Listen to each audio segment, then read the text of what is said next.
Matthew chapter 7. Enter by the narrow gate, for wide is the gate, and broad is the way that leads to destruction, and there are many who go in by it. Because narrow is the gate, and difficult is the way which leads to life, and there are few who find it. Not everyone who says to me, Lord, Lord, shall enter the kingdom of heaven, but he who does the will of my Father in heaven. Many will say to me in that day, Lord, Lord, have we not prophesied in your name, cast out demons in your name, and done many wonders in your name? And then I will declare to them, I never knew you. Depart from me, you who practice lawlessness. Matthew chapter 7, verses 13 to 14 says, Because narrow is the gate, and difficult is the way which leads to life, and there are few who find it. Few, not most, not many, but few. And verses later, Jesus says something more terrifying. Many will say to me in that day, Lord, Lord, and then I will profess unto them, I never knew you. Depart from me. Many call him Lord, but few enter the narrow way. That means the broad way can sound religious. It can preach, it can prophesy, it can cast out devils, it can do many wonderful works, and still hear, I never knew you. The narrow way is not activity. It is not ministry. It is not correct language. It is knowing Christ. In Eden, the serpent said, Ye shall be as gods.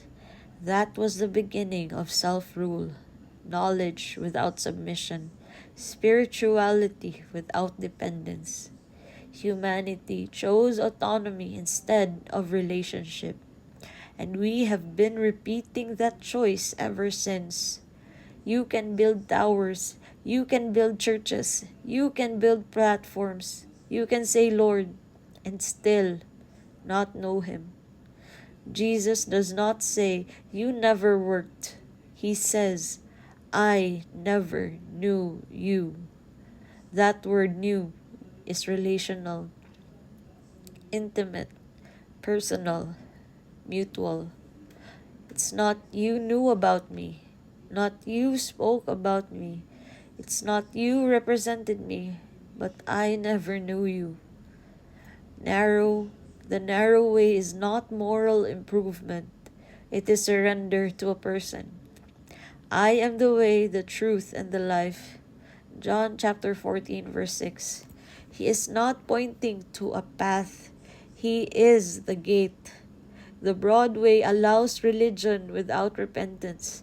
It allows performance without intimacy. It allows admiration without obedience. The narrow way demands death to self. It demands that you stop being your own God. It demands that you stop using His name to build your identity. It demands that you follow Him when no one sees. Trust Him when it costs you. Obey Him when it isolates you. Walk by faith, not by sight. 2 Corinthians chapter 5 verse 7. The broad way is crowded because it costs nothing. The narrow way is narrow because it costs everything. And here is the question you cannot avoid. If today were that day and you stood before Him, would He say, Well done? Or would He say, I never knew you? Do you know Him? Not the version you constructed, not the theology you mastered, not the ministry you built. Him. Do you speak to Him? Do you obey Him? Do you tremble at His word? Do you love what He loves and hate what He hates? Or are you walking a religious version of the broad way? Few find it, just a few, because few are willing to lose themselves. The broad way began when man decided to be like God. The narrow way begins when man bows before God. And only those who know the Son and are known by Him will enter life. Examine yourselves. Amen.